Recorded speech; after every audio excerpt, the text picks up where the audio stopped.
Gracias. Bueno, ahora sí, buenas noches a todos y a todas. Gracias por encender las cámaras. Hoy les voy a pedir un poquito de paciencia conmigo, porque estoy con una gripe tremenda, una faringitis, así que estoy con tos, estuve con fiebre, así que porfa, pánquenme, como decimos en Argentina en esta, y un poco lenta, pero es por eso. Pero no quería dejar de estar con ustedes acá. Bueno, hoy vamos a ver la clase número 2, que es introducirnos en los principios y las bases de la terapia de aceptación y compromiso, que es el modelo que nos convoca para el abordaje de las problemáticas de pareja con riesgo de violencia de género. Así que hoy vamos a desandar un poquito el camino de ACT, ¿bien? Voy a compartir pantalla.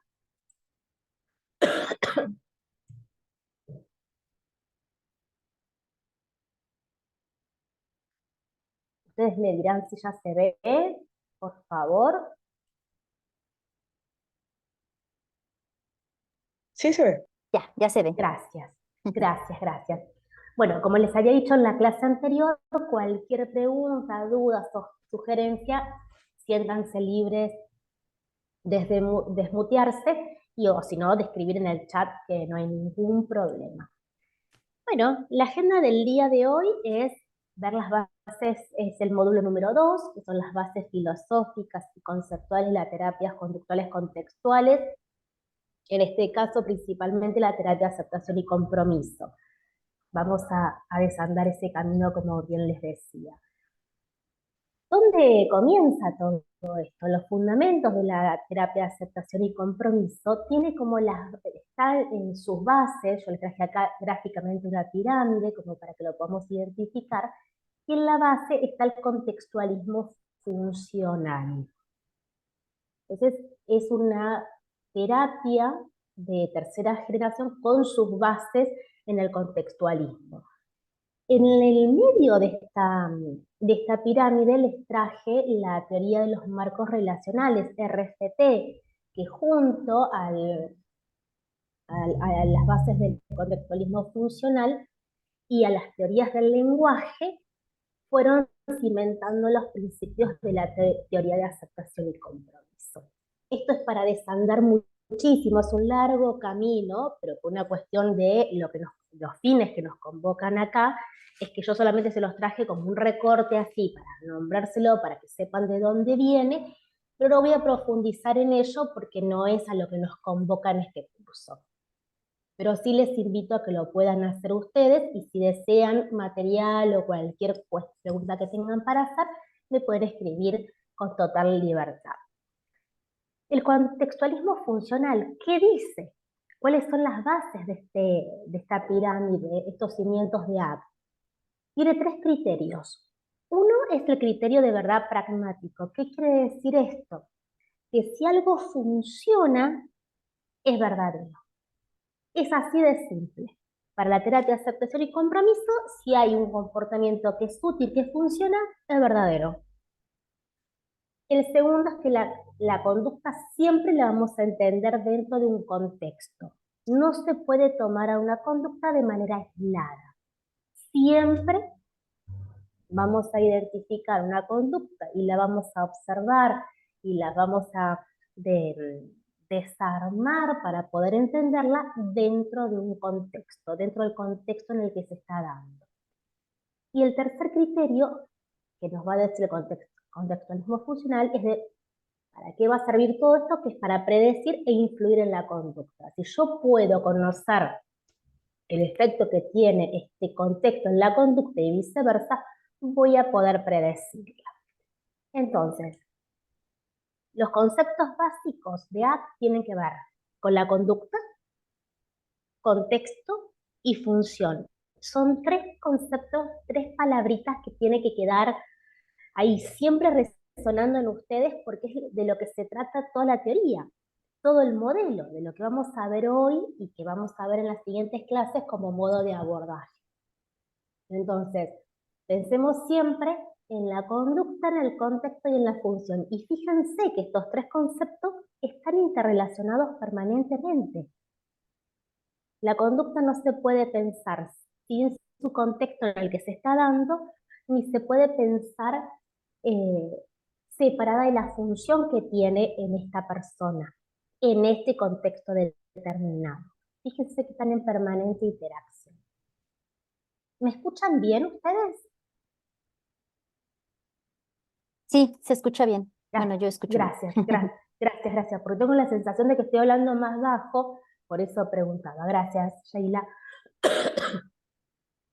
Entonces, cuando pensamos en esto del contexto, la conducta y la función, yo les traje acá lo que le llamo el amor en contexto. ¿Por qué traje el amor precisamente? Porque es uno de los grandes sentimientos, uno de los grandes conceptos por los cuales muchas veces las parejas se sostienen hasta incluso en situaciones de violencia, ¿no? Es, es común escuchar que la persona que es víctima de violencia dice, bueno, pero yo lo amo, es que yo siento amor, es que nos amamos, es que el amor. Entonces a mí me gustaría que empecemos a desandar un poquito de manera contextual al amor, que lo podamos pensar en cómo el contexto termina influyendo en nuestra historia de aprendizaje con respecto al amor, ¿no? Y de ahí en más pensar la función que tiene el amor, entre comillas, en la vida de cada persona.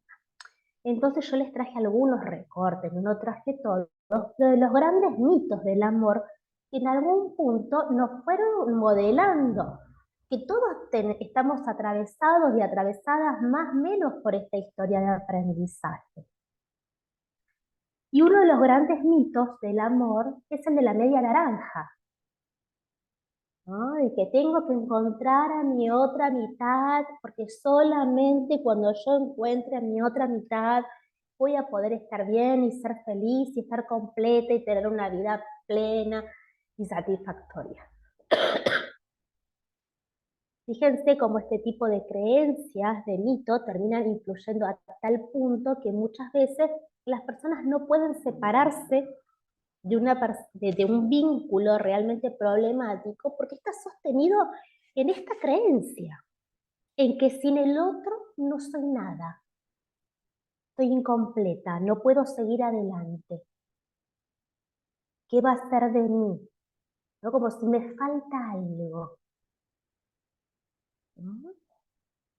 Otro mito que les traje, con respecto al amor contextual, es el de San Valentín. Ahora, bueno, en realidad San Valentín fue un sacerdote que casaba a las parejas en secreto, es bien del cristianismo, una cuestión muy romantizada, muy de que los unía para toda la vida en el amor. Esa es una parte, pero en los últimos tiempos, con la modernidad y la posmodernidad, hay algo que pasó con San Valentín, que es que lo terminó comercializando, mercantilizando, a tal punto que es una fiesta cada 14 de febrero y que implica muchísimo costo emocional para muchas personas. Todos acá podremos decir si, y creo que vamos a estar de acuerdo en que el 14 de febrero las redes sociales se llenan de frases, de fotos, corazones, bombones, flores, osos de peluche y un montón de expresiones relacionadas con el amor romántico. Ahora, ¿qué pasa cuando una persona no está dentro de esa dinámica? ¿Cuál es el costo emocional para quien no recibe ese saludo o quien no tiene, entre comillas, a alguien a quien dedicarle un posteo de Instagram? Tiene un costo emocional muy grande para muchas personas. Otro mito, gran mito, es el de el hilo rojo, que en realidad es una leyenda oriental que dice, fíjense acá los detalles, ¿no? Que dice que del dedo meñique de una persona, mujer, está anudado un hilo que es tan grande, largo, largo, largo, y que se extiende, y que está anudado el otro extremo al dedo meñique de otra persona que es su nombre, ¿no? Bien heterosexual también la leyenda, ¿no?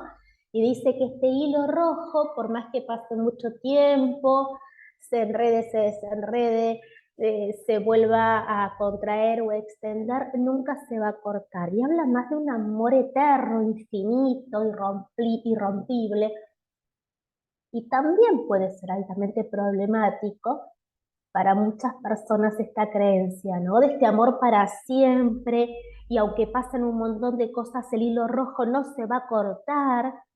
Entonces, ¿cuántas veces nos lleva a las personas a ponerse en situaciones realmente de riesgo y a sostener vínculos que son perjudiciales por esta creencia de que este amor es más fuerte, es eterno, pase lo que pase, vamos a seguir unidos? También les traje de una de las obras universales de la literatura, que es Romeo y Julieta, pero Romeo y Julieta como literatura es maravillosa, pero como mito del amor es sumamente peligroso el mensaje, ¿no? Porque un amor adolescente que lo da todo, lo entrega todo hasta tal punto de entregar la vida por ese amor, aun cuando las familias se opongan, ¿no? Entiendo que es una literatura, pero todos acá estamos de acuerdo seguramente, esta creencia de este amor romantizado hasta la muerte está en nuestra sociedad.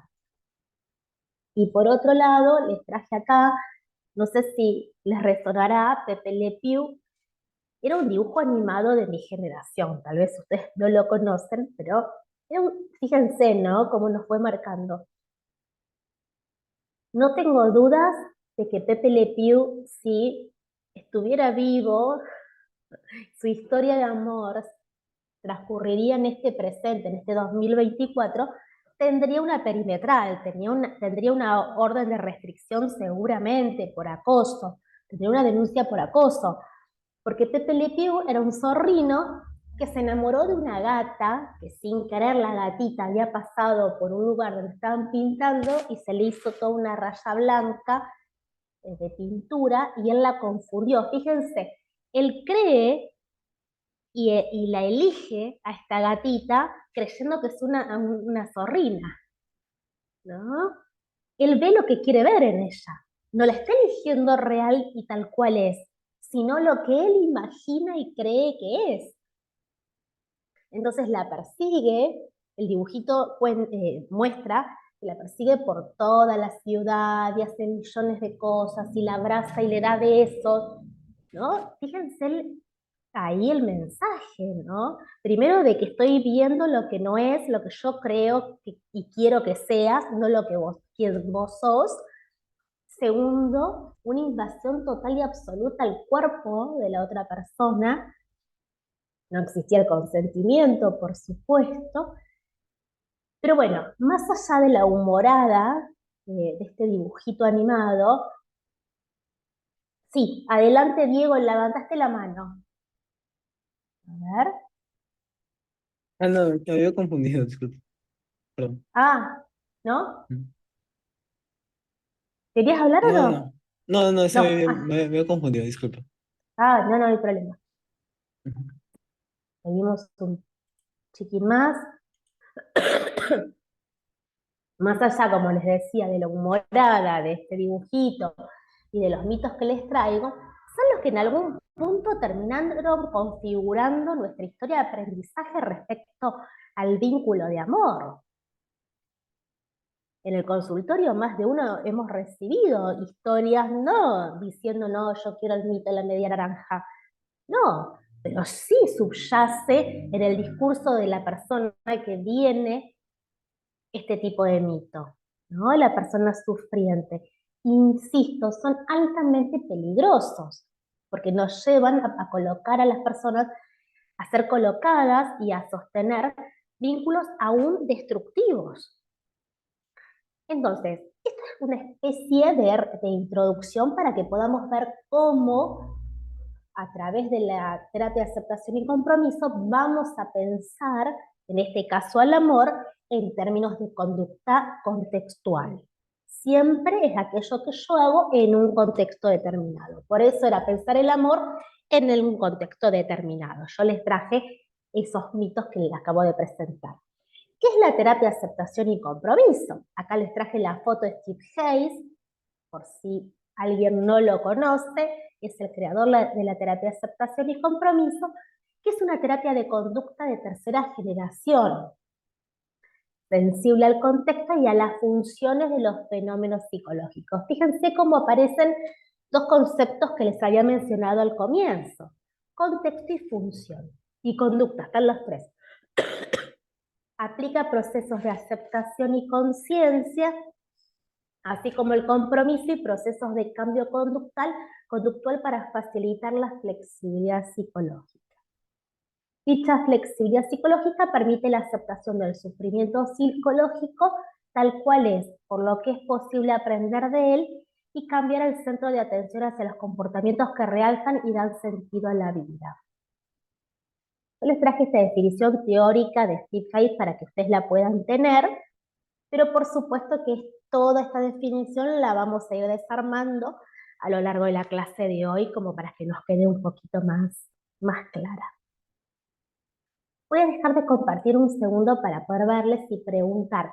¿Todos conocen a la terapia de aceptación y compromiso acá? Sí, Sheila sí. ¿Diego? Sí, también lo íbamos a trabajar Sí. en un taller con acá también en el centro de Insight también. Hemos trabajado ciertamente hasta cierta parte. Ah, bien. Bien, Paolo Ujú. también, muy poco dice Jimena. Roxana, ¿vos?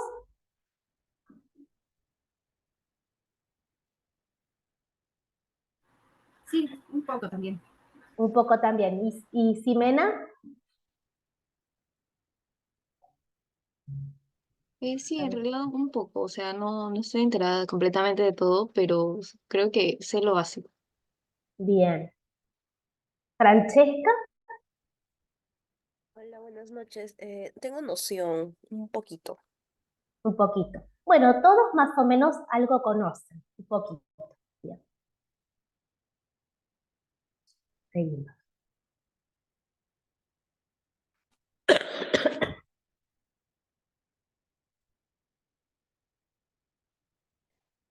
¿Cuál es la base de la terapia de aceptación y compromiso? ¿Qué busca la terapia de aceptación y compromiso? Busca poder identificar y poder cultivar la flexibilidad psicológica. Que la flexibilidad psicológica no es otra cosa que la base de la salud mental. Entonces, poder responder de manera flexible frente a lo que acontece en el contexto es uno de los caminos. Después tenemos la parte de la inflexibilidad psicológica, que en realidad tiene que ver cuando estoy más alejado o alejada de aquello que le da sentido, aquello que es importante para mí, me estoy alejando más de mis valores. La flexibilidad me invita a acercarme a la vida valiosa y poder responder de una manera que sea más abierta, con mayor respuestas conductuales frente a mis eventos internos. Entonces, para que podamos entender mejor de qué hablamos cuando decimos flexibilidad psicológica, yo les traje el modelo Exaflex, que es el modelo precisamente de flexibilidad psicológica y que nos va a hablar de los 6 procesos, que es el camino para poder cultivar esta flexibilidad. En uno de los vértices vamos a tener la atención flexible al momento presente, vamos a tener valores, compromiso en la acción, el yo como contexto, difusión y aceptación. Todos estos procesos se pueden trabajar de maneras conjunta, no hay un orden necesario para comenzar a trabajar en consulta. Esto es muy personal, va a depender de cada consultante. Sí es sabido que, bueno, muchas veces comenzar con la atención al momento presente puede ser una muy buena opción para poder ir desarmando el resto de los procesos. En su parte inflexible vamos a encontrar todos sus opuestos, ¿no? Vamos a encontrar más una mente que en lugar de estar en el momento presente, esté más en el pasado y en el futuro.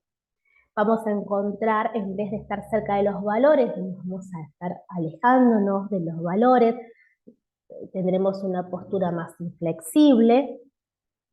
Cuando hablamos de acción, de compromiso con la acción, en su parte más inflexible va a haber rigidez.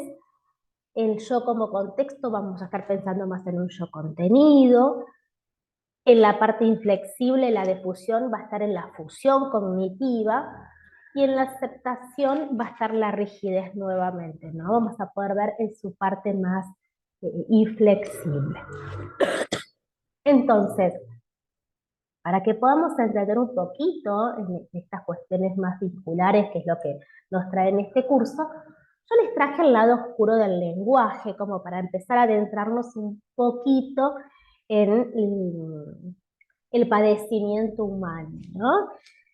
Si bien, como les decía al comienzo, a partir de la RFT y el estudio del lenguaje, que empieza a cimentar las bases de la terapia de aceptación y compromiso, se empieza a dar lugar a este lenguaje, que es lenguaje verbal, que nos permite comunicarnos, nos permite acercarnos, nos permite relacionarnos, crear vínculos, estar en interacción, también tiene una parte más oscura, yo le llamo el lado oscuro, ¿no?, del lenguaje, que tiene que ver con esta función más de comparar, de juzgar, de analizar, esta capacidad que tiene de traer al presente situaciones del pasado, imaginar futuros probables, resolver mentalmente situaciones. Todo esto, cuando está al servicio de los valores, bueno, termina siendo funcional. Ahora, ¿qué pasa cuando empiezo a juzgar, a comparar, a hacer derivaciones y relaciones? Muchas veces termina siendo la fuente del sufrimiento de las personas, porque empezamos a compararnos, empiezan los juicios y nos termina alejando de aquellos que le dan sentido a nuestras vidas. Entonces ahí es cuando se convierte en problemático. Entonces, como siempre se escuchan las terapias contextuales, todo va a depender del contexto. En determinado contexto, el lenguaje que nos permite analizar, comparar, puede ser funcional y en un contexto determinado puede ser problemático. No nos tenemos que olvidar que nuestro dolor tiene una historia y hacemos lo mejor que podemos. ¿Por qué le traigo esta frase? Porque a partir del uso del lenguaje verbal es que empieza a cobrar forma de modo comparativo, relacional, el sufrimiento humano. ¿Y qué es el sufrimiento humano? Desde las terapias de aceptación y compromiso, yo les traje una frase como para describir qué es el sufrimiento humano, por lo menos desde mi mirada y que me encanta, que dice: esta, oh monjes, es la noble verdad del sufrimiento. El nacimiento es sufrimiento, la vejez es sufrimiento, la enfermedad es sufrimiento, la muerte es sufrimiento, la pena, el lamento, el dolor, la aflicción, la tribulación son sufrimientos. Asociarse con lo indeseable es sufrimiento, separarse de lo deseable es sufrimiento, no conseguir lo que uno desea es sufrimiento. Esta es una frase del Buda. A mí me parece muy representativa, porque no solamente que nos muestra el concepto bien oriental del sufrimiento, sino la ubicuidad, ¿no? Esto de que el sufrimiento está en todo. Y esta es una de los conceptos claves de la terapia de aceptación y compromiso. Y este sufrimiento humano surge a partir del lenguaje verbal, estas relaciones y derivaciones que podemos hacer a través del lenguaje. Fíjense que otros mamíferos, como son, por ejemplo, los animales, los perros, no viven el sufrimiento de la manera que lo vivimos nosotros. Tienen una manera de sufrir, no es que no sufren, sufren pero de una manera mucho más liviana. Basta, no sé si alguien acompañó a algún perrito o perrita en el final de su vida, la relación que tienen frente al sufrimiento y frente a la muerte es mucho más en paz que la que tenemos nosotros los humanos. No tienen esta idea del apego, sino que realmente pueden vivir el concepto de impermanencia. Entonces nosotros desde esta mirada que tenemos más del lenguaje comparativo, relacional, lenguaje verbal, queriendo retener las cuestiones de la vida que son imposibles de retener, termina abriéndole la puerta al gran sufrimiento. Yo siempre digo que hay dos condiciones que nos igualan a todas las personas, no importa clase política, clase social, credo, religión, género, no importa nada. Hay dos condiciones que nos ponen a todos en el mismo lugar, y uno es la muerte, porque todos y todas hemos atravesado o vamos a atravesar la muerte de un ser querido y la propia muerte, y otro es el sufrimiento. El sufrimiento es inevitable para las personas, digo, quienes mientras estemos con vida va a haber algo del orden del sufrir que es inherente a la experiencia humana. Pero cuando hablamos de este sufrimiento de la terapia de aceptación y compromiso, hablamos de ese sufrimiento que viene directamente de la experiencia. Jack toma el concepto de sufrimiento o dolor limpio, que lo toma del budismo, y que es precisamente este sufrimiento que viene de la experiencia en sí. Después hay un agregado, que yo siempre digo que es como el condimento que se le pone al sufrimiento, y que es la lucha que emprendemos frente a ese dolor primario, y es lo que se le llama desde el budismo también el dolor sucio. ¿Bien? Pero este sufrimiento inherente a la experiencia es algo que no se puede evitar, que lo vamos a atravesar. Y el concepto de sufrimiento humano es fundamental, no solamente que es el concepto básico de ACT, sino que es fundamental para el abordaje del tipo de problemáticas que nos traen este curso. Porque lo que vamos a escuchar permanentemente es que la persona no quiere sufrir, pero no quiere sufrir de ese sufrimiento sucio que se imagina que va a pasar, de ese agregado, sin darse cuenta que ya está sufriendo. Entonces es fundamental que podamos introducir este concepto para el abordaje de parejas en conflicto y en riesgo de violencia de género, ¿no? Es fundamental, ya lo vamos a ver más adelante el por qué y de qué manera vamos a poder intervenir, pero me gustaría que se queden con esto, de que es un concepto clave para el abordaje terapéutico. Me gustaría ahora invitarles a hacer un ejercicio experiencial, y para eso les voy a pedir que enciendan las cámaras, por favor.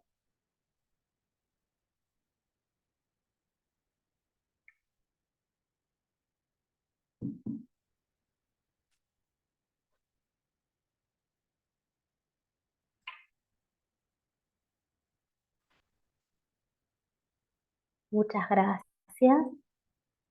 Francesca, Paolo, Ximena, ¿pueden encender las cámaras, por favor?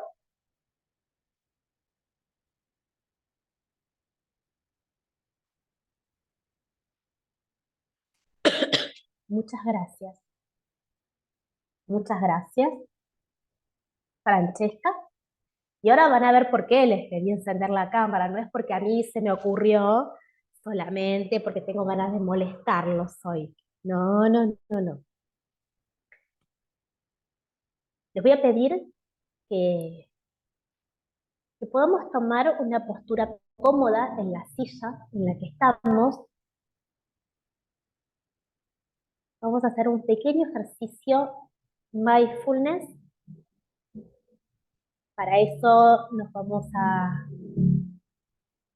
conectar con este momento presente. Les voy a pedir que en esta postura digna, quien desee puede cerrar los ojos, quien no puede fijarlo en un punto delante para no distraerse. Vamos a tomar aire de manera profunda.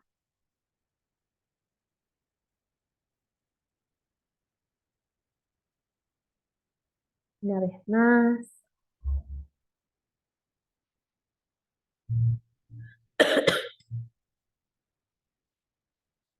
Si algún pensamiento viene a tu mente, lo observamos y lo dejamos pasar, no luchamos con eso. Vamos a volver nuestra atención a la respiración.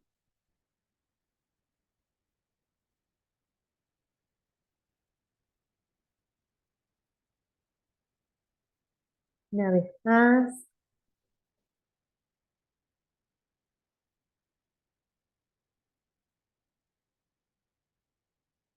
Y ahora les voy a pedir que traigan a su mente alguna situación que no implique demasiado compromiso emocional para ustedes, pero alguna situación con la que estén lidiando en este momento. Algo que sea difícil y que le esté generando sufrimiento.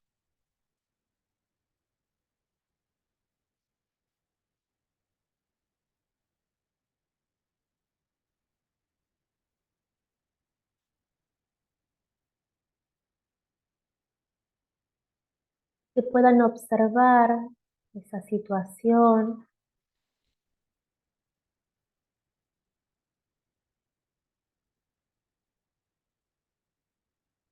Y al impacto que esa situación está teniendo en ustedes.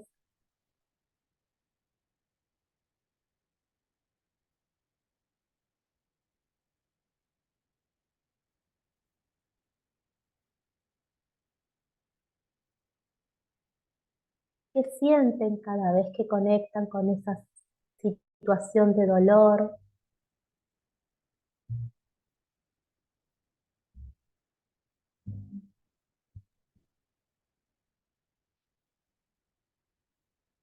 ¿Cuánto tiempo hace que están lidiando con esta situación?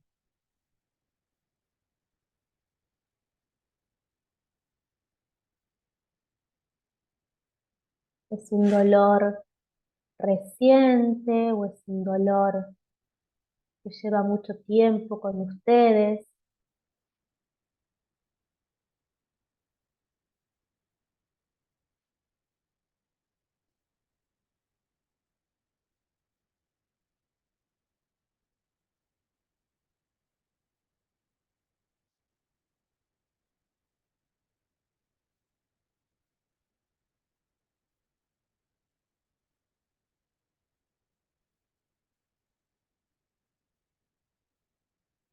¿Cómo es el trato hacia ustedes mismos frente a este dolor?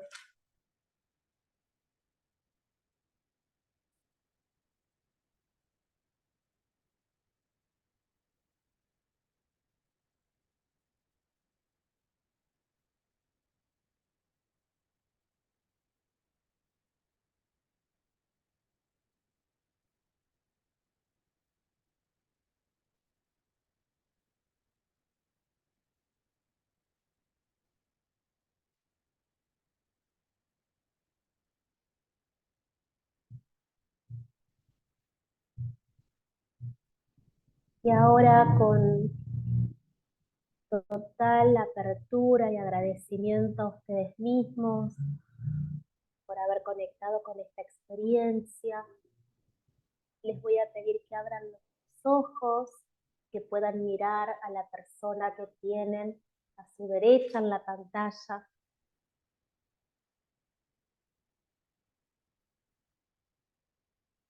Que puedan observar su rostro,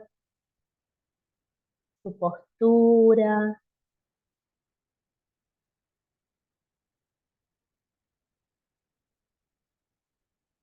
Que se pregunten cuál será su dolor,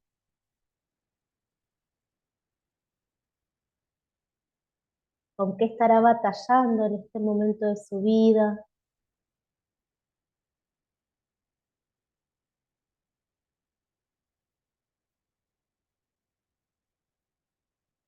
¿Cuánto hará que este dolor acompañe a esta persona?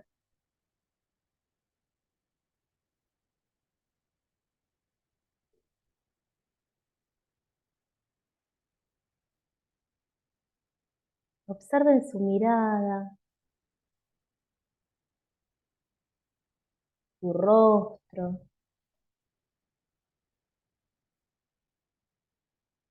cómo es su postura.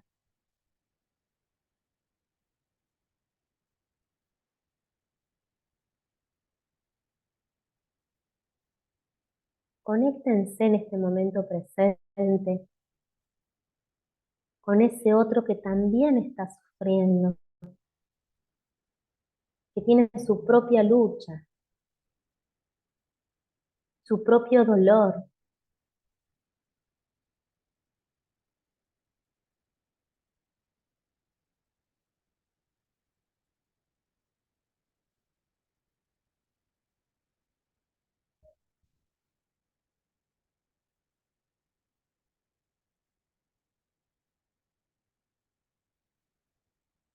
Y ahora les voy a pedir que puedan mirar a la persona que está a la izquierda, o arriba o abajo en la pantalla, y que hagan lo mismo, que puedan pensar e imaginar qué tan grande será el dolor que tiene esta persona, que siente esta persona. ¿Desde cuándo la acompañará?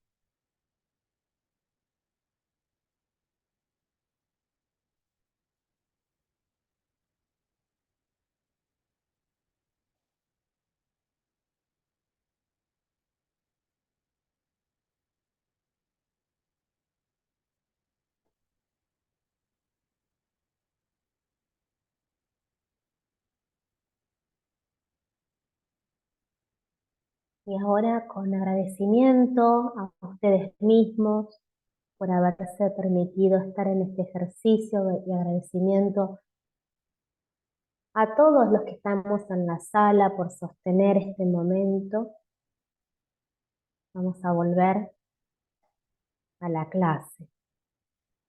Vamos a finalizar el ejercicio. Y antes de preguntarles cómo les fue, les quiero decir algunas cositas, ¿no? Del por qué este ejercicio.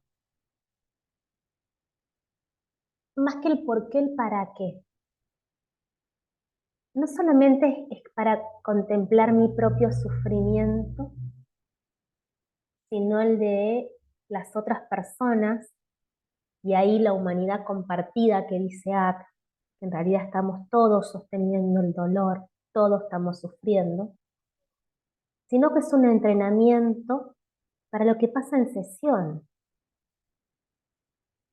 En sesión yo puedo mirar a mi consultante a los ojos, puedo observar su rostro, puedo sostener su sufrimiento, o qué me pasa a mí como terapeuta cada vez que hay alguien sufriendo enfrente mío. Tengo un comportamiento más evitativo, que miro para un lado, miro para el otro, me muevo, me pongo a pensar otra cosa. O puedo estar ahí sosteniendo el dolor de mis consultantes, hasta incluso conectando con mi propio sufrimiento y ponerlo al servicio de la otra persona.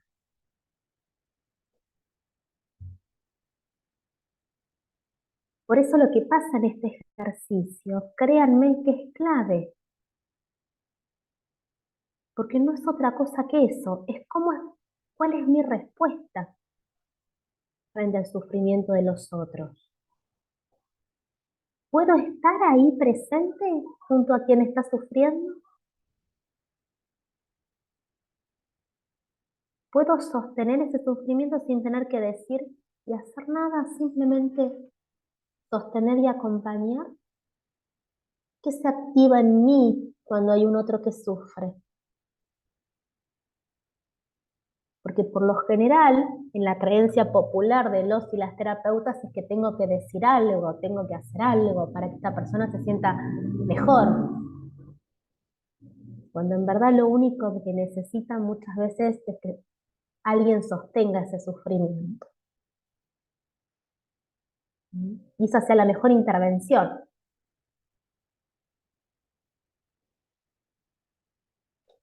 Este ejercicio no es mío, este ejercicio es de Emily y uno cuando lo hace de manera presencial es maravilloso. Yo lo adapté a la virtualidad, permítanme, porque es lo que hay. Pero bueno, me gustaría preguntarles qué les pasó con este ejercicio.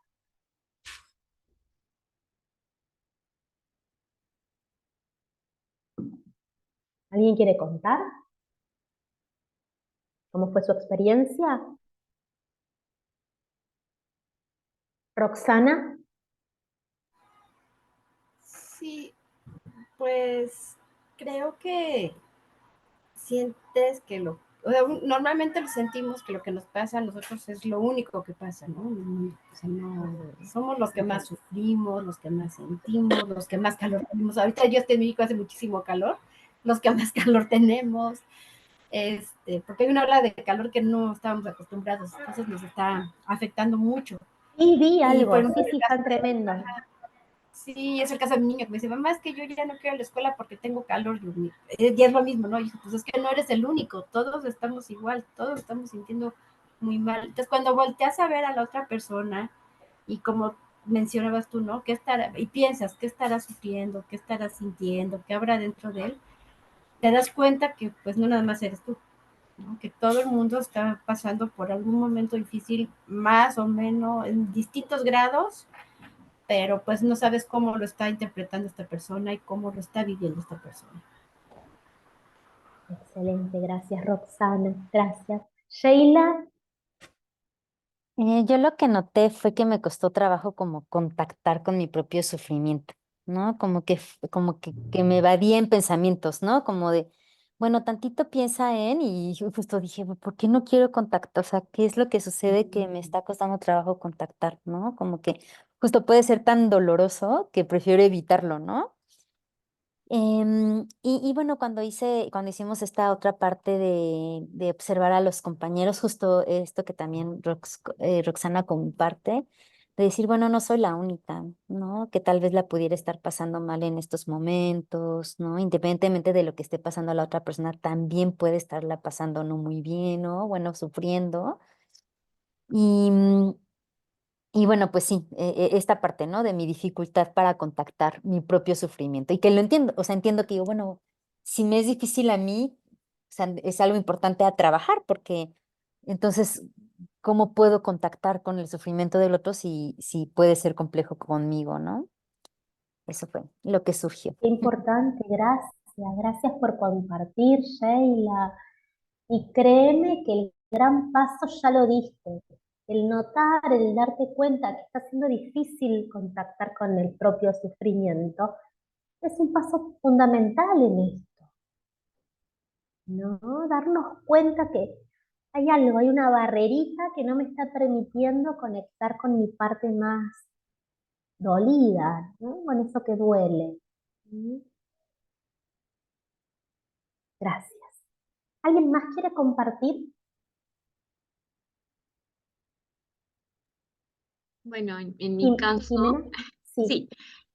sí, en mi caso, cuando fue conmigo, claro, tengo un tiempo pensándolo ya y creo que sí estuve medio evitativa, ¿no? A profundizar más a pensarlo un poquito más cuando ibas haciendo las preguntas. Entonces sí noté cierta evitación al responder las preguntas. Fácilmente también mis pensamientos se desviaban hacia otras cosas, ¿no? Entonces, em, lo interpreto como eso, ¿no? Como una evitación a pensar un poco más allá. Y cuando fue hacia las otras personas, sí, igual me sensibilicé mucho y dentro de mí solo decía, por favor, que no sea nada malo, trataba de mandarles vibras a las personas o que em, no sé, que se resuelva pronto, ¿no? Cosas así, era como que venía como que esa intención de desear cosas buenas hacia las personas que me tocó a mí observar, ¿no? Y como decir, incluso llegué a pensar como, pucha, si me contara la persona, siento que me pondría también como sensible con ella si es que es un dolor muy fuerte, ¿no? Cosas así, es como que, y esa idea de ponerme sensible también me llevaba a evitar también a veces pensar un poquito más, diciendo, no, no, no, ya, no es algo malo, ¿no? Entonces, tuve como que algo así al inicio, cuando me hacías como pensar en el dolor de las otras personas. Wow, Jimena, gracias por compartir. Fíjense cómo aparece, ¿no? Esto de la evitación como algo común, algo que nos pasa a las personas también, ¿no? Digo, a todos, a todas, en más o menor medida. Eh, pero qué importante, es clave lo que están diciendo,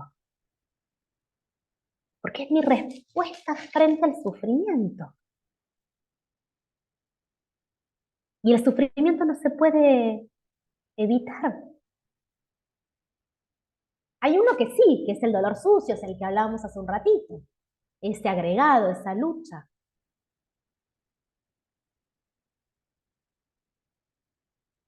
Pero fíjense, ahí Jimena dijo algo que me gustó mucho, ¿no? Esto de le mandaba buenas vibras a la persona que pensaba que estaba sufriendo, a la que me tocó interactuar.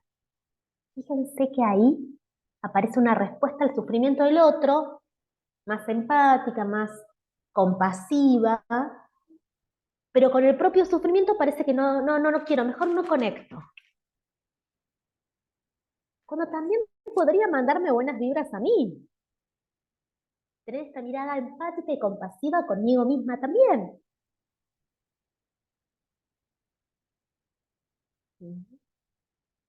Entonces, la respuesta que yo tengo frente al sufrimiento es muy importante a la hora de intervenir. No nos tenemos que olvidar que quien esté delante nuestro en el consultorio es alguien que está sufriendo. Y si yo puedo conectar con mi propia experiencia de sufrimiento y ponerla al servicio de mi consultante, pasa algo maravilloso en sesión. Porque esa es la verdadera humanidad compartida. Estoy acá sosteniendo tu sufrimiento, tu dolor, acompañándote, siendo alguien que también está sufriendo. Y no hay que sacar nada. En todo caso, buscaremos formas de relacionarnos con lo que nos pasa, que sean más funcionales.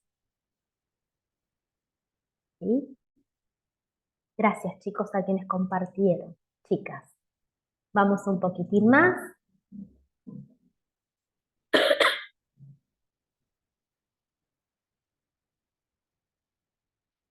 Y la gran pregunta, en esto que nos convoca en este curso, ¿qué sucede cuando una relación se termina? ¿Qué pasa? Pasan muchísimas cosas cuando una relación se termina. Pero una de las grandes trampas que aparece, trampas mentales que aparecen cuando una relación se termina, es que no queremos sufrir. ¿O no? Nadie quiere sufrir. Ya dijimos que el sufrimiento no se puede evitar, que es una experiencia propia del vivir. Pero todos acá hemos escuchado a alguien, por lo menos a una persona, que ha dicho, yo no quiero sufrir, no la quiero pasar mal, no me quiero sentir mal. O tal vez nosotros o nosotras mismas. En algún momento dijimos, pero yo no me quiero sentir mal. Y esa es la gran trampa. Entonces, uno de los caminos que transitaremos en sesión, de manera de intervenciones, es poder desmantelar todas estas creencias respecto al sufrimiento y poder mostrar que es una experiencia inherente al vivir y que tiene todo el sentido del mundo que me duela si la relación se terminó. Que me sienta triste y que el sufrimiento aparezca.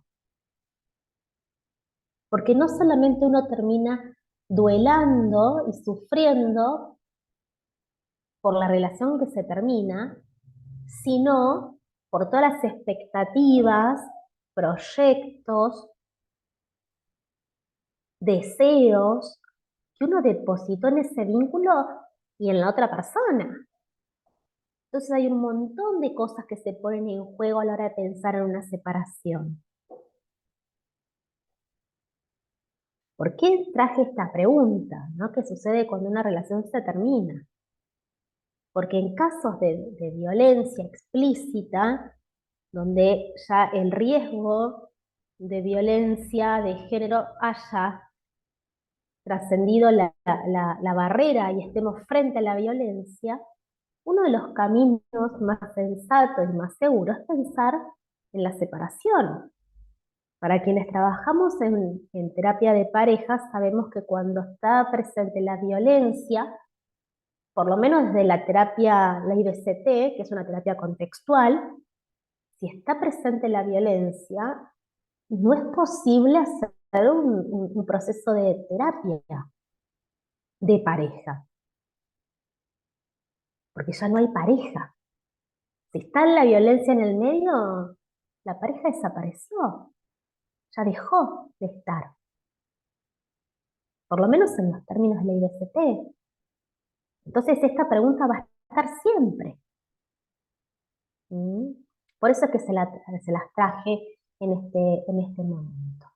Entonces, acá tendremos que trabajar y acompañar y dotar de herramientas a la persona para que se pueda relacionar de otra manera con el sufrimiento psicológico. Sabiendo que es totalmente esperable que duela si se termina algo que es importante para cada persona. Es una respuesta esperable. No se podría dar de otra manera. Y esta normalización del sufrimiento no tiene la intención de ser invalidante, todo lo contrario. Es lo que nos termina igualando en la condición humana, como les decía al comienzo. Y ese será nuestro trabajo, acompañar desde ahí, validar la experiencia de dolor y si es necesario invalidar el comportamiento porque hay una situación de violencia en el medio, poder hacerlo, pero siempre validar la experiencia del dolor. ¿Bien? Tenemos que tener en cuenta que cuando hablamos de sufrimiento, hablamos de la experiencia de sufrimiento, ¿no? Que es igual que cualquier otra experiencia, es una más. Entonces, acá aparece la gran trampa, por eso les decía, cuando no quiero sufrir ese sufrimiento emocional, sufrimiento psicológico, psíquico, por lo general se activa la evitación experiencial.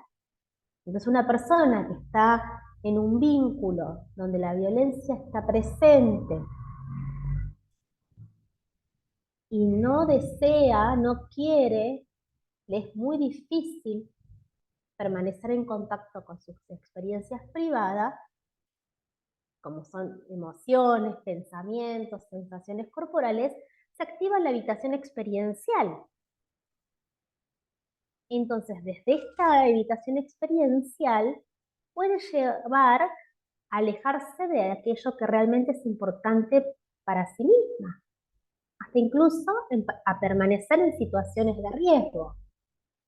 Entonces, la evitación experiencial es un concepto clave a la hora del abordaje de este tipo de problemáticas. Porque por intentar evitar toda esta experiencia del mundo interno, experiencia de dolor, de sufrimiento emocional, terminó en una situación que realmente sí es riesgosa. Entonces, para poder desmantelar esta evitación experiencial y verdaderamente abrirnos a la experiencia del dolor limpio, del sufrimiento tal cual es, necesitamos derribar el mito de la felicidad. Y el mito de la felicidad hoy nos atraviesa nuestras sociedades de manera transversal. Ni hablar con las redes sociales. Basta con entrar a cualquier red social para que está plagada por el mito de la felicidad, de que vamos a ser felices solo frente a determinadas condiciones. Si estoy en pareja, si me voy de viaje, si tengo tal o cual cosa, si mi cuerpo es de determinada manera, si mi pareja es de determinada condición. Y el mito de la felicidad que nos atraviesa es la creencia de que solo vamos a ser felices si experimentamos experiencias agradables, apetitivas, cuando en realidad esa es la gran trampa. Porque para llevar una vida feliz y una buena vida, necesitamos abrirnos a la experiencia de la vida en su totalidad. Y eso implica el sufrimiento como parte de esta experiencia de vivir. Entonces, este también es un punto importante para trabajar con nuestras consultantes. De que verdaderamente el mito de la felicidad no funciona sosteniéndolo. Porque la única forma de vivir bien y ser feliz es vivir con todo. Y eso implica, con la experiencia de sufrimiento, cuando aparece frente a determinadas situaciones que son parte del vivir. Si se muere un ser querido, la tristeza va a estar y el sufrimiento y el dolor va a estar presente. Si me separo de una pareja que es importante para mí, va a estar presente. Es imposible que no esté. Entonces, la idea de no me quiero sentir mal, no me quiero sentir triste, no quiero que me duela, necesitamos derribar todo ese tipo de creencias. Lo que no necesitamos que pase es que se le agregue dolor a la experiencia ya del sufrimiento. Entonces, este es un punto importante para trabajar en nuestras sesiones. Y para eso es importante que podamos contemplar el rol que tiene y la función que tiene la evitación experiencial en cada persona, nuestras consultantes. No nos tenemos que olvidar que cuando hablamos de una separación, en el caso que la violencia ya esté presente, como decía hace un ratito, el abordaje que va a requerir esta situación y el acompañamiento a nuestra consultante es un acompañamiento en el orden del duelo. Una separación de pareja implica todos los eventos que tienen la capacidad funcional de duelo. La experiencia del duelo es una reacción totalmente humana, universal y normal. Es esperable que ocurra dentro de cierto contexto sociocultural. Entonces, la forma que yo voy a responder va a ser, según, fíjense cómo aparece nuevamente, según el contexto. Y la cultura va a influir, este contexto va a influir en la forma en que yo me voy a relacionar con esa ruptura, con esa pérdida. Roxana. Perdona, pero tengo una pregunta. Tengo una consultante que justo está en un tema con su pareja. Sí. Bueno, la pareja le dice que no sabe qué quiere, que si quieren estar juntos o quieren estar separados. Ellos tienen un hijo. Y ella está deshecha, así, deshecha totalmente porque dio toda la vida por esta persona, tomaba, bla, bla, bla. Pero es lo que le digo, oye, no, es que tú tienes que asimilar tu vida, no puedes pensar en lo que la otra persona quiere o no quiere.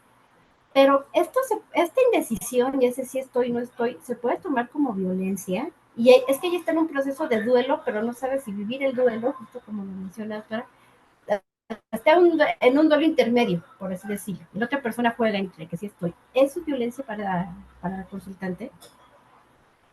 Tendríamos que evaluar bien ciertos criterios, pero a mí me suena mucho que si hay intermitencia en el vínculo y no estoy siendo claro y que si quiero y que si no quiero, si seguimos, no seguimos, hay violencia. Eso es del orden de la violencia, ¿no? La violencia emocional, la violencia simbólica. Tengamos en cuenta que la falta de responsabilidad afectiva no es otra cosa que la violencia. Y la responsabilidad afectiva es cuando yo no puedo considerar que quien está enfrente mío en este vínculo, que está junto a mí en este vínculo, es una persona que siente. Entonces, si yo estoy que sí, que no, que sí, que no, es alguien que realmente va a sufrir. No estoy siendo responsable afectivamente. Entonces sí, podríamos decir que tiene que ver más del orden de la violencia emocional.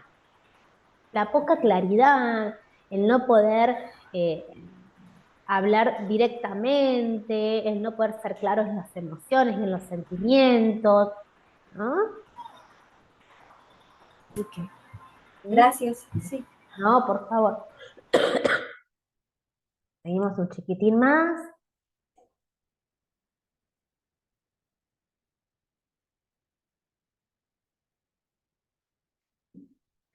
Para poder trabajar acá, para poder trabajar a partir de empezar a desmantelar la agenda de control experiencial y que la persona pueda abrirse a esta experiencia del dolor limpio, del sufrimiento tal cual es, necesitamos trabajar lo que le llamamos desde acá la desesperanza creativa. Es un proceso en el cual la persona, acompañado del terapeuta o la terapeuta, empieza a darse cuenta que este mecanismo de evitar y deshacer los pensamientos y sentimientos no deseados, en realidad no le está funcionando. Al contrario, termina empeorándolo aún más. Entonces necesitamos trabajar con la desesperanza creativa para que la persona pueda relacionarse de otra manera con su propio sufrimiento y así acercarse a la vida valiosa que quiere tener. ¿Mm? Entonces, este es un punto importante para trabajar, la desesperanza creativa. Y hay una frase de Vicente Ferrer que a mí me gusta mucho para definir lo que es la desesperanza creativa. Y dice que el momento más oscuro de la noche de la vida ocurre un instante antes del amanecer. Y esta frase a mí me encanta, porque grafica claramente lo que es la desesperanza creativa. No hay desesperanza creativa hasta que la persona verdaderamente no lo siente, y ustedes se van a dar cuenta en la consulta, porque hay transformación de funciones. La persona siente verdaderamente que no hay nada que pueda controlar. ¿No? Me estoy refiriendo a este mundo interno. Yo no puedo controlar cómo responde mi mundo interno. No puedo controlar sentir más o menos dolor. Lo que sí yo puedo hacer es que no siga creciendo, o para no evitar este sufrimiento de mi mundo interno, este dolor limpio, seguir sosteniendo un vínculo realmente perjudicial. O quizás ni siquiera necesitemos pensarlo en términos de extremo de una separación. Quizás por no enfrentarme a mi propio mundo interno, termino no marcando mis necesidades, no compartiendo los límites que necesito que en este vínculo estén presentes. Entonces ahí, la desesperanza creativa, cuando realmente el consultante hace contacto con que no le está funcionando hacer lo que viene haciendo y que va a necesitar hacer otra cosa para relacionarse de otra manera con su propia experiencia del mundo interno, es donde se abre la puerta a poder trabajar la aceptación. Pero cuando hablamos de aceptación, no estamos hablando de aceptación, sino estamos hablando de la aceptación experiencial. Aceptar aquello que mi mundo interno trae. No es aceptar la situación. Yo puede que alguna situación no la acepte nunca. Puede que no me guste nunca. Pero acá la aceptación de que hablamos en ACT es aceptar lo que mi mundo interno trae. Aquello que aparece en mí ante determinadas situaciones.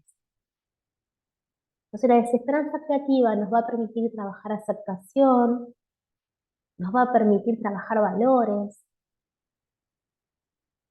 ¿sí? Y darle una dirección. Entonces, lo que vamos a buscar en consulta y vamos a acompañar a estas personas a que a partir de esta desesperanza creativa pueda abandonar la ilusión de control experiencial y la búsqueda de la coherencia. La búsqueda de la coherencia es muy importante, es coherencia funcional lo que estoy hablando, ¿no? Es muy importante esa idea porque hay algo que aparece mucho en consulta, que es la necesidad de entender. ¿Por qué no funcionó?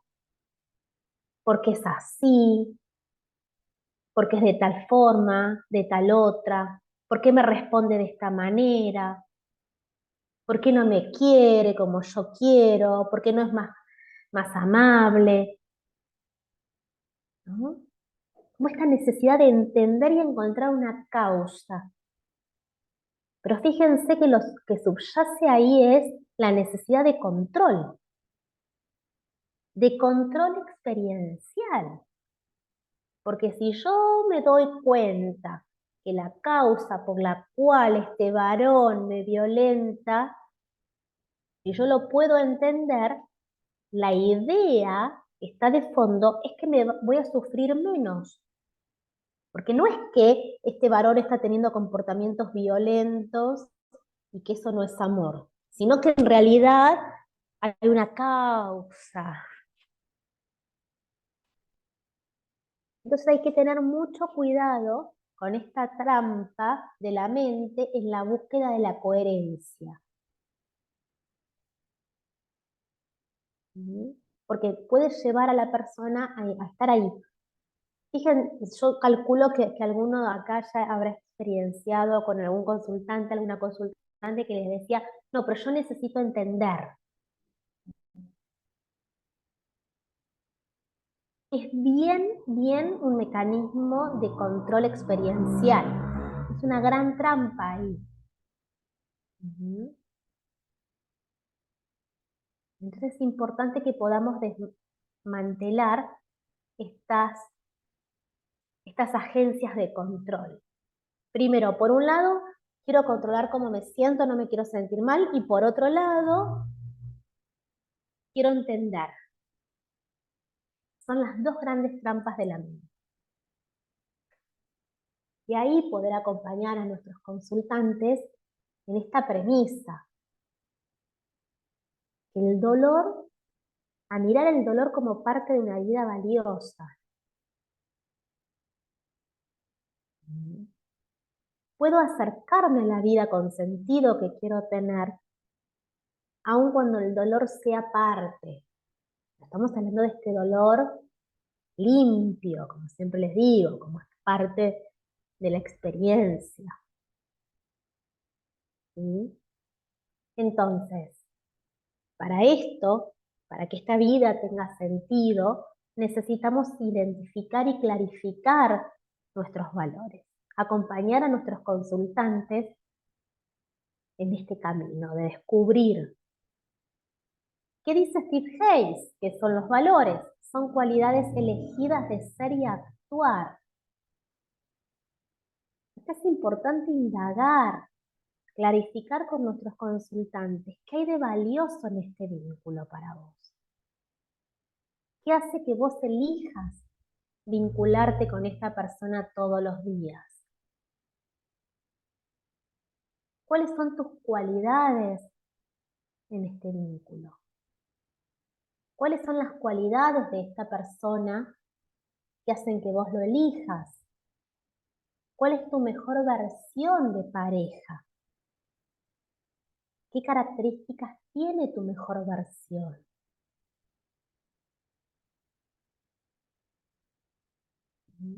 ¿Para qué es importante estar en este vínculo, permanecer acá? Pero este es un camino a desandar. El camino del clarificar valores no es una cuestión de que muchas veces lleva más de una sesión. No es tan sencillo. A veces se subestima mucho el trabajo con valores. Hay que tener cuidado porque lo que sale primero cuando trabajamos con valores son los valores socialmente establecidos. Buena persona, compañera, trabajadora. Pero acá estamos hablando en términos bien singulares. ¿Qué hace la diferencia en tu vida hoy? ¿Qué es importante verdaderamente? ¿Qué hace que vos hoy te levantes a la mañana a pesar de todo lo que el mundo tiene, ¿no? De todo aquello que el mundo puede traerte? ¿Qué hace que vos hoy te levantes? ¿Qué hace que a pesar de todo vos estés en este vínculo?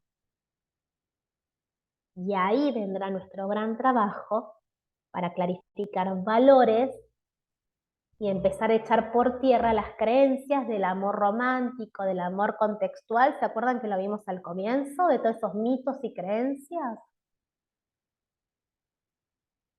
Porque es posible que cuando nosotros empecemos a trabajar con valores, se empiecen a filtrar esas creencias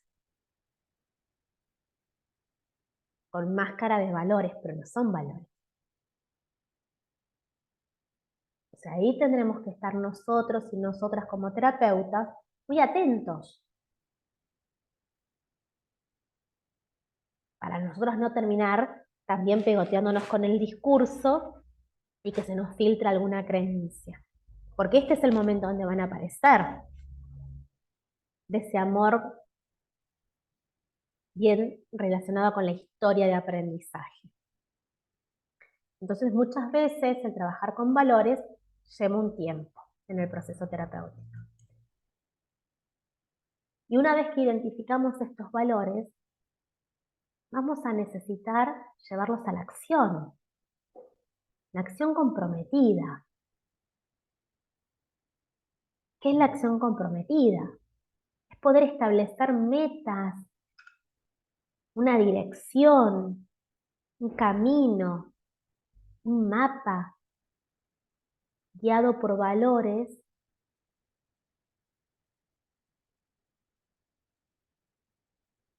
y que nos lleve a tener acciones efectivas para alcanzar ese lugar importante. Entonces no basta con clarificar valores, sino necesito saber cómo voy a llegar hasta ahí. ¿Qué tengo que hacer?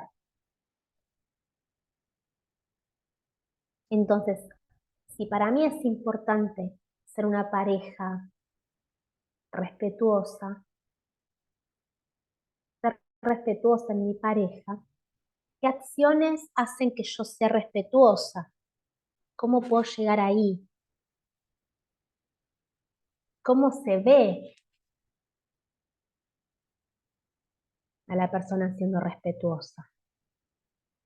Recuerden que los valores y las acciones comprometidas son en primera persona. Eso también es importante, porque muchas veces cuando hablamos de valores, nuestros consultantes involucran a otras personas. Tener una pareja feliz, eso no es un valor. En todo caso, podríamos pensar que de ser una pareja feliz me corresponde a mí, cuál es mi parte en esto. Y ahí sí puede aparecer el valor. O, por ejemplo, que me diga alguien que mi pareja sea más cariñosa. No tengo control sobre el comportamiento de mi pareja. Entonces nunca puede ser un valor. El valor es individual, es propio. yo ser cariñosa, yo ser respetuosa en todo caso. ¿Y cómo llego ahí? ¿Cómo me vería a mí misma siendo cariñosa, siendo respetuosa? ¿Sí? Entonces, para esto es muy importante identificar las trampas.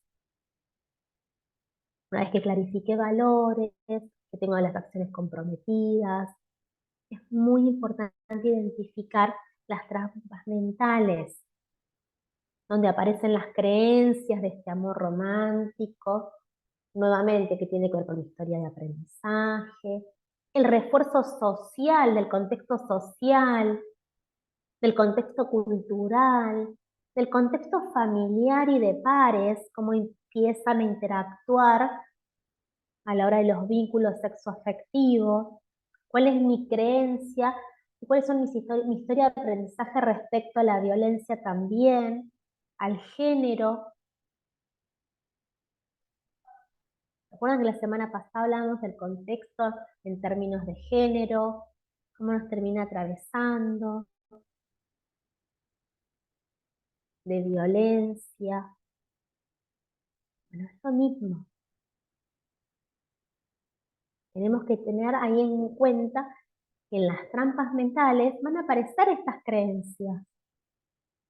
Va a aparecer la fusión muchas veces cognitiva. Entonces ahí voy a tener que trabajar con nuestros consultantes para poder defusionar. Va a aparecer la evitación experiencial al sufrimiento, en realidad a las manifestaciones del sufrimiento. Sí. ¿Mm? ¿Se les ocurre alguna otra trampa mental que pueda aparecer?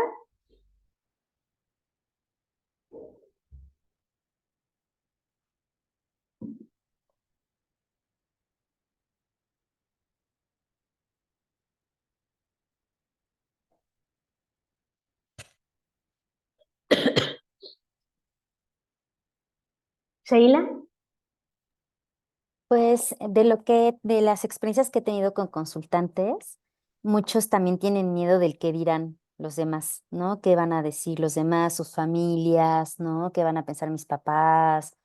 ¿No? Esta asociación o derivación de es un fracaso y está mal, ¿no? Como si nos casamos, hicimos, ¿no? Entonces, o sea, yo creo que una de las creencias que con las que me he topado mucho es como de, pero es que los demás qué van a decir o qué van a pensar o voy a recibir juicios, ¿no? Sobre eso. Otra es mucho también, es sobre todo si hay hijos, como de por nuestros hijos, ¿no? Por nuestros hijos nos quedamos, nos mantenemos cuando la verdad uno le pregunta a los hijos y los hijos dicen, ay, no, ya que se separen mis papás, ¿no? Son los primeros en pedirlo, pero los papás tienen esta creencia o las personas, ¿no? No, por los niños, nos quedamos juntos, ¿no? Justo, ¿qué te mantiene en este vínculo? Los hijos, ¿no? Que ellos estén tranquilos, estables. Y la idea, ¿no? La idea de que eso les da estabilidad y tranquilidad a los hijos, ¿no? Son como dos situaciones muy comunes que me han pasado con consultantes cuando están en este tipo de relaciones. Gracias, Sheila. Me encanta lo que dijiste y fíjate, y digo, fíjense cómo apareció ahí el lado oscuro del lenguaje, ¿no? A partir de los juicios y de lo que representa la separación como con toda una connotación negativa, como si fuese algo malo, qué van a pensar, qué van a decir. Eso es por la interpretación, los juicios que hago respecto a una situación a partir del uso del lenguaje verbal, ¿no? Me encantó el ejemplo porque me parece que es clarito cómo se ve. Y por otro lado, fíjense cómo el contexto social, familiar, tiene un peso importante. ¿Qué van a pensar? ¿Qué van a decir? Me encantó. Gracias, Shaila. Otra trampa que se me ocurre a mí, a ver qué opinan ustedes, es la mente que no está en el presente. Es esta mente que se va al futuro y dice, ay, pero no sé qué voy a hacer, no voy a poder, voy a extrañar mucho, no voy a poder sin él, voy a estar vacía, nunca más me voy a enamorar, nadie me va a querer, no voy a conseguir, no voy a encontrar nunca más una pareja, ¿no? ¿Quién me va a querer? Esa trampa puede ser tremenda. ¿Mm? Otra trampa es la de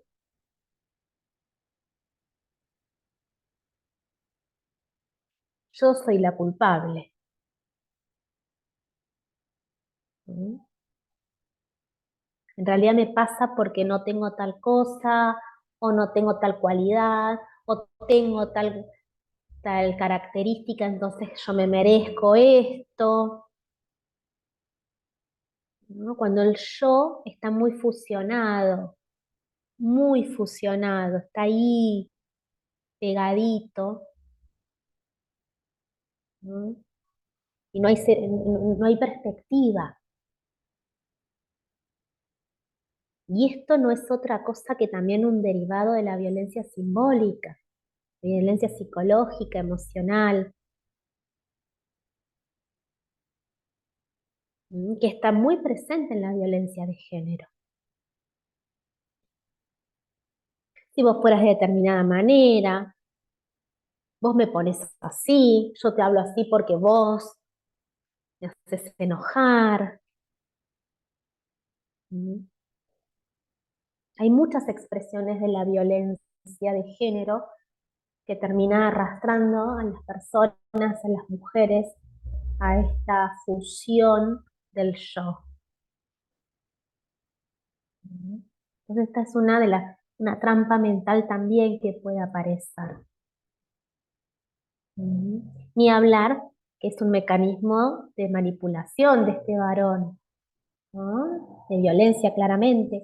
Pero es otra trampa a la cual vamos a tener que estar atentas en la consulta porque puede aparecer. ¿Mm? No, pero si yo me lo merezco, al final él tiene razón, yo no soy tan buena para esto, y todas sus variantes. Entonces estas trampas son muy importantes reconocerlas.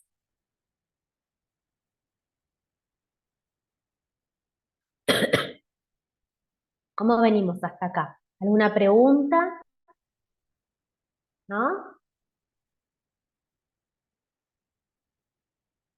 Entonces, para poder estar en el camino de la flexibilidad psicológica, de una vida con sentido, una vez que identificamos las trampas de la mente, necesitamos adoptar una manera de estar en este aquí y ahora, en esta experiencia humana. Y esta manera de estar tiene tres cualidades. La primera es contemplar esta premisa de que todo es temporal. Como dice mindfulness, ¿no? La impermanencia. Necesitamos trabajar el concepto de impermanencia, de que verdaderamente todo es temporal. Tanto aquello que me gusta como lo que me disgusta, ¿no? En este camino, en esta manera de estar en la experiencia, de manera de apertura, sabiendo que todo es temporal, lo que voy a estar trabajando también es desmantelando la agenda de control experiencial, eso que veníamos hablando. Y yo me puedo correr de esa ilusión de control y poder contemplar que esta experiencia es temporal. La forma en que me relaciono con eso que está pasando va a ser de otra manera. Otro punto importante a trabajar es el poder estar en esta experiencia sin juzgar, observando la experiencia tal cual aparece, sin juicio alguno por lo que estoy experimentando. Un ejemplo que aparece también cuando trabajamos con personas que han sido víctimas o que son víctimas de violencia de género es bueno, pero yo no me debería sentir tan mal, ya hace un montón que me estoy sintiendo así, ya me debería sentir bien, no puedo estar sufriendo por esto, ¿no? Porque hay un momento donde sí se conecta con la gravedad de la situación y aparece este tipo de premisa. Pero eso no es otra cosa más que el juicio a la experiencia.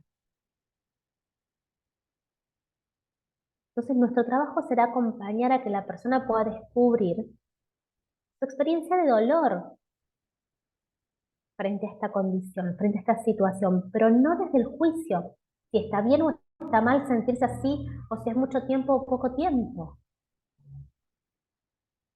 Nuestra tarea es acompañar a observar la experiencia de su mundo interno y ver si es funcional o no quedarse en ese vínculo. Funcional en términos de si le acerca la vida que quiere tener o no.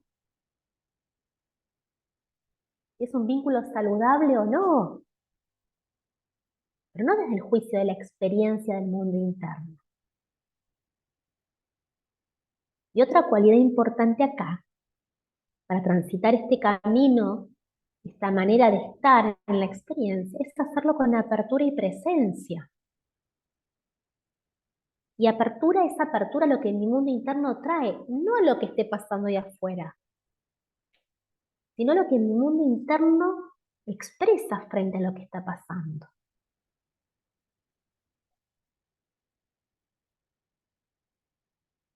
Y la presencia no es otra cosa más que la observación. Y la observación siempre sin juicio.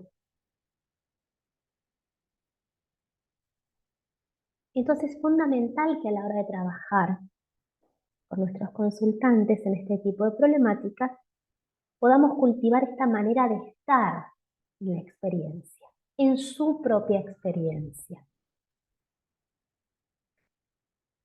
Y para eso es fundamental y un pilar pero hiper fundamental para el trabajo de esta problemática son las redes de apoyo.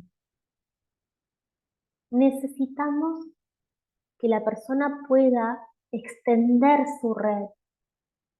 Y muchas veces, cuando estamos hablando de violencia de género, las redes están cortadas, porque la persona que ejerce violencia se encarga de aniquilar todas las redes, porque es sabido que la red es quien rescata, salva. Entonces nuestra tarea como terapeutas va a ser acompañar en que a la persona que pueda tener su propia red, construir, abrirse a la experiencia, de conectar nuevamente con su red. A veces la red es más cortita, es chiquita, a veces es más grande, no importa por dónde comencemos, pero una persona ya es red, 2 personas es una red, y ahí empieza a crecer. Entonces, un punto importante para el trabajo terapéutico con personas que han sufrido o que sufren violencia de género es el apoyo de la red de pares. Y lo más maravilloso de esto es que por lo general son mujeres que se convierten en red para otras mujeres. Entonces, hay una frase ahí que anda por las redes que dice que las amigas salvan. Y créanme que creo que las amigas salvan muchas veces. Y hay que estar muy atentas ahí. Entonces nosotros también podremos trabajar con esta red. Podrán ser parte de este proceso. Podremos incluirlas en este proceso, a esta red. Porque va a ser el contacto. Nosotros vamos a ver a nuestra consultante una vez a la semana, 1 hora. Pero la red va a estar cuando nosotros no estemos. Entonces necesitamos tener esa comunicación, esa llegada a esta gran red. Y una pregunta fundamental tiene que ver con esto, ¿no? ¿Qué hay de importante, qué hay de valioso en la vida además de esta pérdida? Porque si no aparece un sesgo en la vida, parece que solamente veo esta pérdida, solamente veo el fracaso de un vínculo, solamente veo el dolor por una experiencia de sufrimiento, de violencia. Parece que hay un recorte en mi vida. Y esta sí es una parte y una parte muy difícil y muy dolorosa. ¿Y qué hay también? ¿Qué otras cosas hay para equilibrar la balanza? Y esta es una gran tarea en sesión, porque si no parece que vemos sola, la persona va a ver solamente el recorte. Y acá deberemos trabajar mucho para poder equilibrar esta balanza y que la persona pueda identificar qué otras cosas valiosas hay en su vida, además de esta situación de dolor. Y ahí, que esta persona, que esta mujer puedan vivir con un sentido. Esta es una de las premisas de la terapia de aceptación y compromiso. Vivir con un sentido, con un propósito. Y acá no hay un sentido. Hay tantos sentidos como personas hay en el mundo. Yo les traje acá algunos. La primera imagen es de Malala, Premio Nobel de la Paz. Esta mujer, que siendo una niña, una adolescente, levantó la voz en Oriente, donde las mujeres son silenciadas. Entonces, para muchas, el sentido puede estar ahí, en hacer algo grande, revolucionario, cambiar algo a nivel macro. Para otras mujeres, el sentido puede ser hacer una rica comida y compartirla con alguien, o consigo misma. O para otra mujer puede ser viajar. O para otra mujer puede ser aprender a nadar. No importa. Pero que cada persona pueda encontrar esa chispita que haga que su vida tenga sentido. Es lo que la va a proteger frente a la amenaza de la violencia. Que haya un para qué vale la pena esta vida. Y que cuando la persona encuentra ese propósito, no tiene sentido, no vale la pena arriesgarlo. Y arriesgar la propia vida, el propio bienestar. Y antes de cerrar, les traje acá las evidencias de algunos trabajos que tienen que ver con el abordaje de la terapia de aceptación y compromiso, de la terapia de aceptación y compromiso en trastorno de estrés postraumático, que es que se trabaja con mujeres que han sido víctimas de violencia. Traje acá algunos estudios para que lo puedan ver.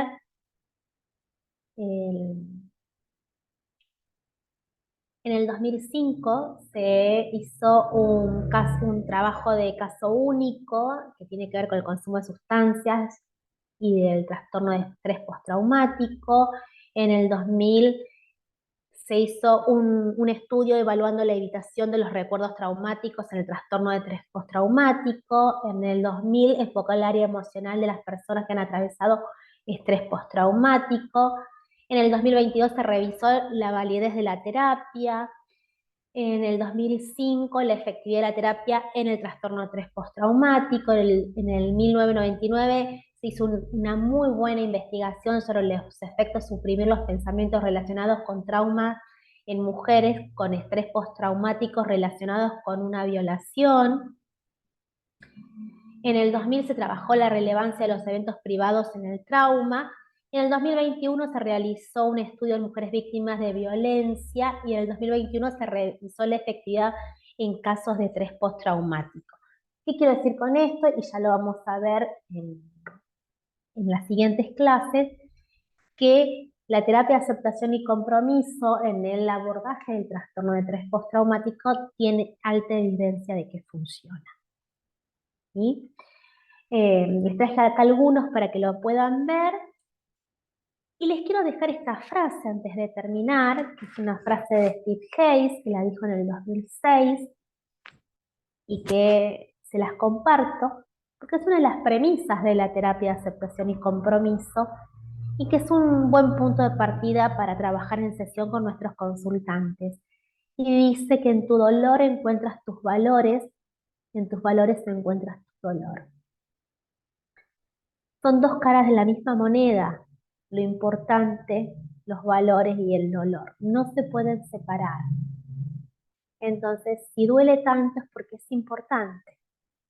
Pero cuando estamos hablando de este dolor, estamos hablando del dolor limpio, del dolor inherente a la experiencia, no del dolor que viene de la violencia. Ese no es un dolor justificable, soportable, no es un dolor limpio, no es un dolor puro de la experiencia. Cuando hablamos de violencia, no hay ningún tipo de negociación con respecto a ese dolor.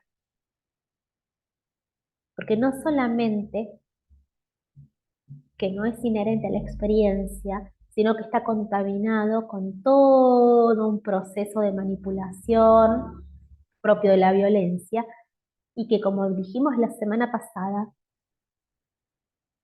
va contra los derechos humanos de las personas. Viola los derechos a las personas. Entonces nunca es contemplable el dolor propio de la violencia. ¿Sí? Muchísimas gracias, como siempre. Ahí voy a dejar de compartir para poder escucharlos. Sobre todo, hoy quiero agradecerles muy, muy especialmente la paciencia porque estoy con lo que me queda de voz. Así que muchísimas gracias por este aguante y por la paciencia verdaderamente, porque bueno, espero que haber sido clara. Si no me preguntan, porque bueno, estoy a media marcha, como decimos acá, con la máquina andando en 50 hoy, pero no quería dejar de estar. ¿Preguntas?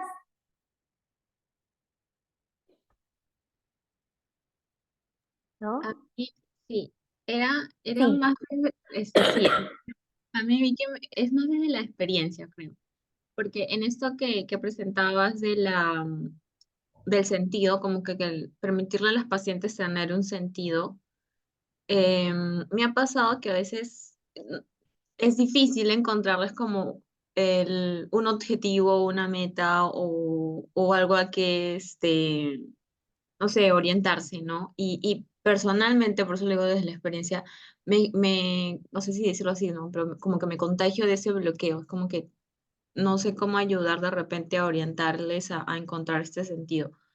No sé si de repente tú cuentas con alguna experiencia o ejemplo también que tal vez me pueda ayudar a mí en situaciones similares. Me gusta la pregunta, Jimena, gracias. El objetivo y la meta es más de corto plazo y es cumplible. Tiene un principio y tiene un final. Entonces ese puede aparecer quizás con dificultad, pero es más probable que aparezca. Ahora el sentido, este de vivir con un sentido, está emparejado a un valor, es un valor. Y el valor no tiene principio y final. El valor es un trayecto, es una guía. Entonces, para arribar ahí, necesitamos muchas veces conectar desde lo experiencial. A mí me sirve mucho para trabajar con valores, para que la persona pueda encontrar el sentido, aquello que le da sentido a su vida, es trayendo algún recuerdo, invitar a la persona, incluso yo puedo invitar, yo le puedo contar, primero le pregunto si quiere que le cuente, y le cuento alguna situación de mi vida donde yo haya clarificado algún valor. Bien descriptivo, ¿no? Una situación de mi vida donde el valor se haya hecho presente. Y después le invito a la persona que me cuente una experiencia de su vida. Por ejemplo, algo que recuerdes con mayor intensidad. No tiene que ser solamente una situación agradable, puede ser algo que genere dolor o todo lo contrario, que sea una situación linda que viviste. Algo que sea importante, alguna situación importante en tu vida que hayas transitado. Y ahí necesitamos que la persona sea bien descriptiva, que baje bien a lo más primitivo, describiendo, yo estaba parada, siempre les cuento esto. Por ejemplo, cuando hago este ejercicio con consultante, les cuento, en la casa de mis abuelos, en Buenos Aires, en Argentina, y esto es real, chicos, ¿eh? El living de la casa de mis abuelos es muy grande, y ahí es un juego de sillones, y una mesita, y mi abuelo materno se sentaba en el sillón y cruzaba las piernas, y se sentaba ahí horas, y pensaba, estaba ahí sentado, y pensaba, y a veces ya empezaba a oscurecer y él seguía sentado ahí. Tenía una postura muy contemplativa, mi abuelo, un hombre muy sabio. Y yo recuerdo, aparte mi abuelo era muy alto, medía casi 1,90 m, italiano, con facciones bien tanas, una mano grande. Y yo soy única nieta y mido 1,50 m, soy bajita. Salí más a mi abuela, ¿no? A mi mamá, por parte de mi abuela, que era bajita. Entonces mi abuelo se sentaba ahí y yo me sentaba al lado. Muchas veces venía, me sentaba. Y él ponía una mano de él acá, la mía en el medio y la otra de él arriba.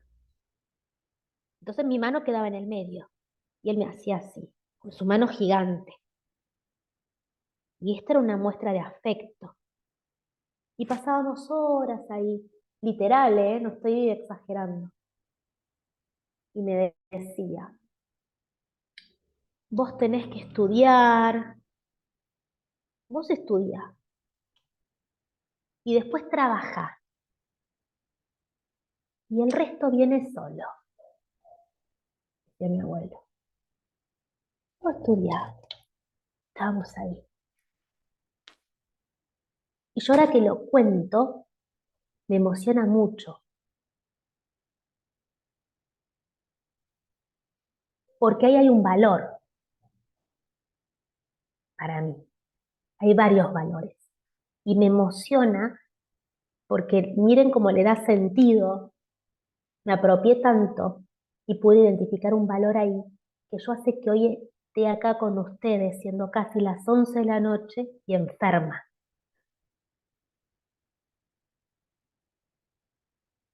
Y lo estoy disfrutando y estoy gustosamente con ustedes hoy.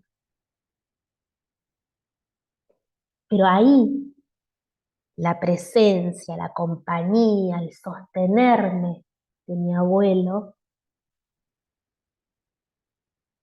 fueron muy importantes. Y para mí eso es un valor hoy. El estar presente, el acompañar. ¿Mm? Y ni hablar esto del trabajo y el estudio, ¿no? Como para mí es una forma de honrarlo estar acá hoy con ustedes. Él murió hace 11 años. Entonces, cuando hablamos de cómo conectar con ese sentido de la vida, cómo conectar con el valor, un ejercicio puede ser este. Yo te cuento un momento importante de mi vida y te cuento este. Contame vos uno. Y aun cuando sea un recuerdo doloroso, también, acuérdense la frase de recién, en tu dolor están tus valores y en tus valores están tu dolor. También va a aparecer. Entonces la forma de conectar con el valor y con el sentido tiene que ver, perdón, se va a hacer de una manera experiencial. Por eso yo les conté, vieron que les dije un living grande, mi abuelo medía casi 1,90, bien descriptiva, para que ustedes se lo puedan imaginar. La mano de él es grande, yo mido 1,50. Si no es por un relato, pero yo lo bajo a la experiencia, se hace vívido. Entonces es más fácil que aparezca el valor. Entonces, fíjense, yo identifiqué compañía, apoyo, presencia. Y a mí me cerró todo en el ser terapeuta. Y ahí le encontré el sentido. Por supuesto que no solamente es un recorte el ser terapeuta, también esas mismas cualidades para mí son importantes en los vínculos personales. Pero es ahí donde uno le va encontrando el sentido. No sé si respondí, Jimena, y te sirvió. Sí, sí, sí, me sirvió mucho, gracias. No, por favor. También uno puede trabajar con metáforas, ¿no? También es un buen recurso para utilizar. Pero las metáforas tienen que estar muy bien usadas, porque si no terminan siendo iatrogénicas, terminan no funcionando o dando el efecto contrario, ¿no? Si hablamos, por ejemplo, si yo le hablo a un consultante o una consultante argentina de las arenas movedizas, no va a saber de qué estoy hablando, porque nosotros acá no tenemos arenas movedizas. Puede pensar, imaginar lo que son las arenas movedizas. Entonces es poder tomar las metáforas que están muy bien hechas y adaptarlas también al contexto de nuestros consultantes, al lenguaje de nuestros consultantes, ¿no? El hombre en el hoyo. Nosotros no le decimos hoyo, acá decimos pozo. Entonces yo digo hoyo, me quedan pozo, ¿no? Entonces digo, es adaptar ahí las metáforas. Bien, pero se puede. ¿Algo más? ¿Alguien más que quiere decir algo? Yo rápidamente vi que agradecerte que estés aquí Oh, presente, demostrando esos valores, con esta acción. oh. Cuando es muy tarde, ya aquí en México son las 8 y yo ya estoy cansada toda la semana y no estoy enferma. Entonces, agradecerte muchísimo tu presencia y que a pesar de tu malestar, todo quedó clarísimo, como si no pareciera que estuvieras enferma. Así que agradecerte mucho y ojalá te recuperes pronto. Ay, muchas gracias, Shaila. Ay, gracias, gracias, gracias. Para mí es muy importante estar con ustedes hoy acá, quería estar, así que, bueno, el frío en Argentina está tremendo, se vino con todo, real. No saben el frío que hace, chicos, y acá está el efecto, mucho virus dando vuelta, pero me estoy cuidando. Así que gracias. Gracias a todos, a todas por estar. El viernes próximo nos vemos, seguimos profundizando, ya viene la parte más de intervenciones. ¿Sí? Les mando un beso, un abrazo gigante, gracias nuevamente por la paciencia y el amor y nos vemos. Buen fin de semana.